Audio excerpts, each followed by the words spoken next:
Hey YouTube, The Defenders. I said I would do a video talking about that, so I'm gonna do my best to do that here. The Defenders continuity has been a very interesting phenomena, beginning with Daredevil in 2015, which came out of nowhere, um, and then the entire thing has just grown since then, and Iron Fist is such a disappointment, largely because of how incredible the Defenders' continuity has been up until that point. I mean, the first season of Daredevil was unprecedented. I don't think any of us expected anything like that to come from Marvel at that time, which had been building all its content as this very fun, light-hearted, trying not to take itself too seriously thing, but still had like its little serious character moments here and there. The darkest thing that they've created really is outside of the Defenders continuity is Captain America Civil War, just because of how violent that gets near the end and how serious the character moments can be in that movie. But even still, that's pretty lighthearted. And then Daredevil came out of nowhere and shocked us all with how serious it could be while still being very entertaining. And not being Batman. Batman. Before that, Batman seemed to be the only property, the only big comic book property that could be taken so dark and so seriously and be really good. And outside of that, it seemed like you most of your superhero stuff you had to liven up, because when things tried to go dark and brooding with their superheroes, it was a mess. And Daredevil proved more than anything, I think, that there are other superheroes that require that treatment, and Daredevil's certainly one of them. Just the acting in that first season is incredible. I don't know the actors' names. I should have researched that before doing this video, but the actor who plays Daredevil is spectacular, as well as or Matt Murdock, as well as the actor who plays the Kingpin. The Kingpin's somebody I've always been a little bit interested in, and somebody I've wanted to see come into the MCU somehow for a while. My Kingpin that I grew up with was the one in the Spider-Man animated series. And this one reminded me a lot of him. He was very, it was very interesting how they went with an approach where he was like very socially awkward, which makes sense for who he is, and what he's been through and all that, where he's like able to shake the hands with the right people and put on this facade at certain times, but then he has these deep-seated emotional issues that he doesn't know how to deal with. And they portrayed that so well in a way that felt so real, with the... Geez, just the scene, I don't know who I feel worse for in the one scene where he... I feel worse for the guy who died, obviously, but where he, like, smashes the guy with a car door and, like, decapitates him. Just because you can see in that scene that, like, he's so broken and he needs help, because he doesn't know how to deal with those emotions, and so he takes them out through rage and violence, and he doesn't, and that was so interesting. And then having Daredevil be the flip side of that, and all the struggles that he's been through in his life and stuff, and the Catholic guilt complex that he has, and seeing how that clashed with the King. That first season was so great. And then I think Jessica Jones is one that I think a lot of comic book fans especially try to hate on, because it was so much more popular than that first season of Daredevil, and I think it's just because it didn't feel superhero-y, and so a lot of people who weren't into superhero stuff watched it and enjoyed it as well, and it was great. But it deserves as much, if not more, credit than that first season of Daredevil, because Jessica Jones was amazing. from the performances to the characters, the introducing Luke Cage very well in there as well, and then David Tennant as the Purple Man. We all knew David Tennant was a phenomenal actor, but I personally don't. I'm sure he's done it before. I don't think I've ever seen him play a villain before there, and he did it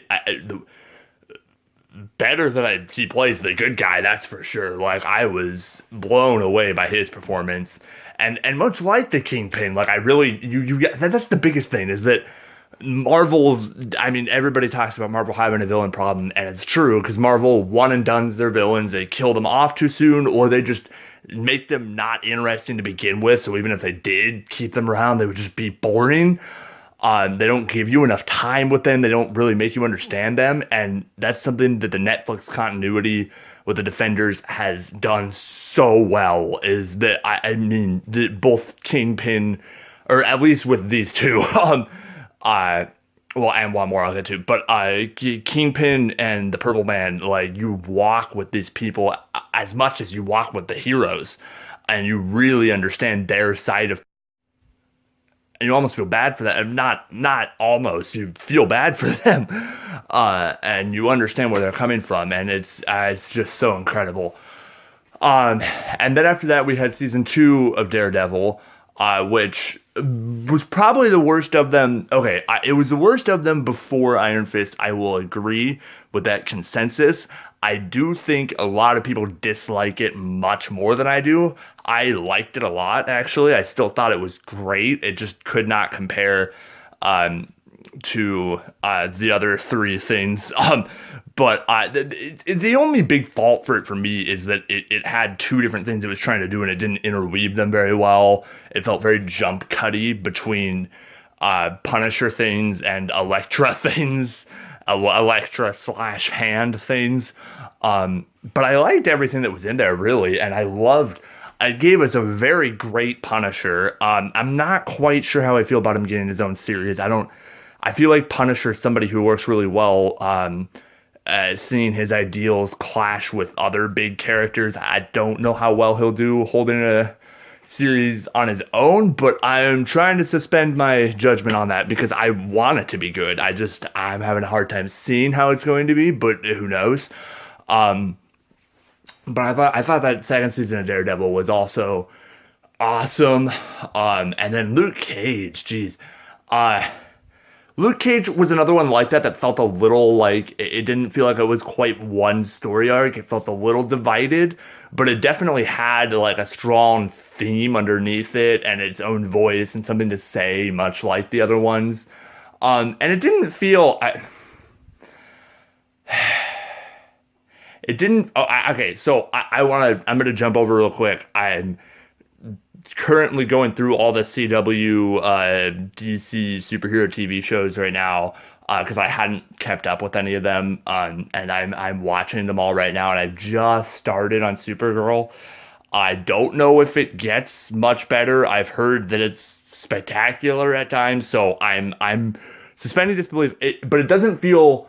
But so what I was gonna say is Luke Cage does not feel, at least like where I am with Supergirl right now, is very much, and don't get me wrong, like I was stoked that Supergirl had her own show. I want that.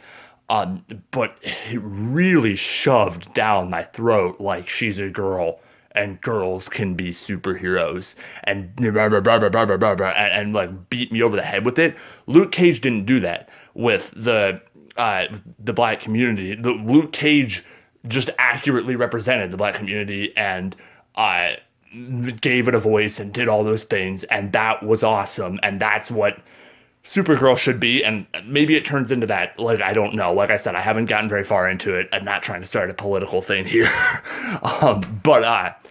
And so I loved Luke Cage also. And for just to give an example, Jessica Jones was a great example of a show with a strong female lead character that did really, really well. That I thought was very, well represented and all that. So, anyway, so yeah, all that's led up, and then Iron Fist. I have several videos talking about what I think about Iron Fist. Um, but my hope is that they might flesh out the character more in Defenders and, you know, make you kind of care about him more than you did in Iron Fist. That'd be nice. We'll see. But I'm very excited for the Defenders. It's not coming till August, which is a little ways away, unfortunately, but that's okay. They're taking their time with it. They've been filming they finished filming a while ago, so I guess they're just in post-production. But they released that teaser, which looks pretty awesome.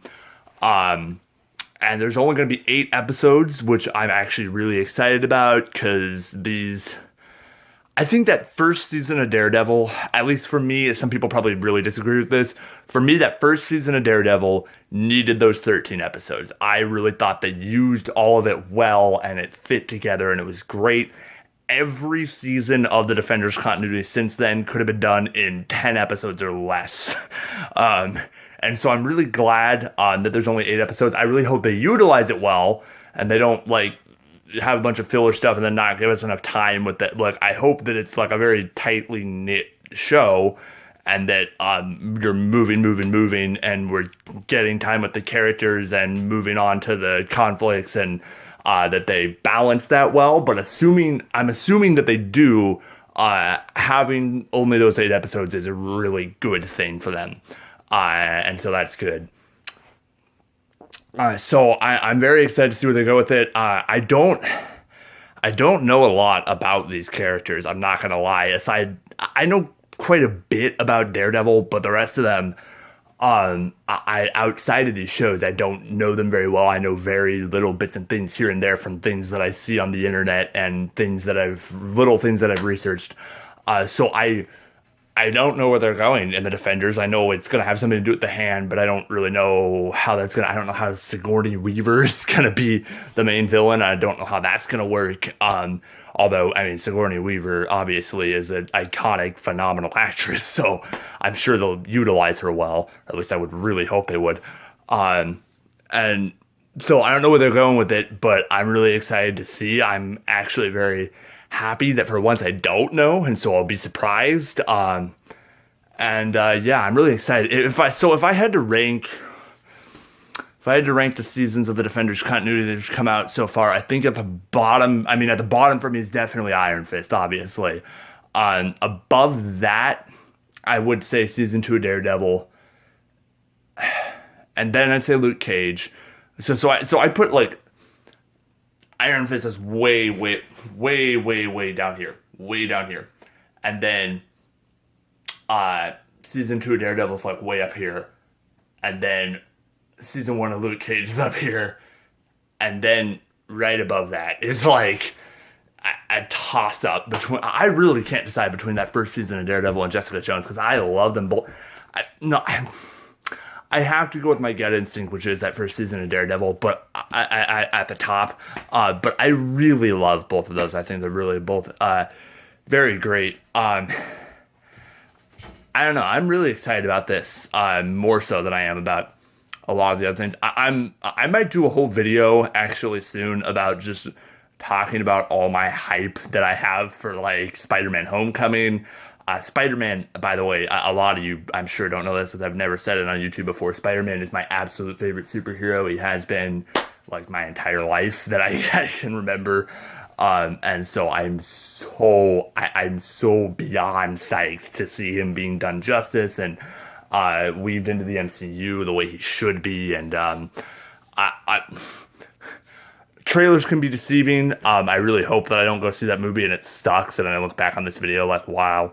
I wish that had happened, but I really doubt that's gonna happen though, because I mean it looks pretty dope. But I'm really excited for that. I'm really excited for Guardians 2 and Justice League, and big stuff's happening for nerds, you guys. Big stuff's happening. So yeah, that's about all I have to say about this, and I ended up talking for a little while about it, so that's good. This is going to be one of my longer videos in quite some time. So I keep talking. I I think the next video I'm gonna try to do, and watch the next video might not be at all, but the next video I want to try to do, I want to do something about Star Wars, and I think I'm going to talk with some friends, brainstorm about what I want to talk about on that, because I don't really know what I want to talk about, but I'll find something interesting, and I want to do a video about Star Wars, because I like Star Wars, and Star Wars is another nerd thing that I could talk about on here, besides Marvel, which is just about all I talked about, except for that one time where I reviewed The Fundamentals of Caring. Go watch that one, because I actually really like that movie. And even if you don't watch my video on that, go watch that movie. It's a Netflix original. It's a great, like, just intimate, real world character driven movie, and about like disability and what it does to a person.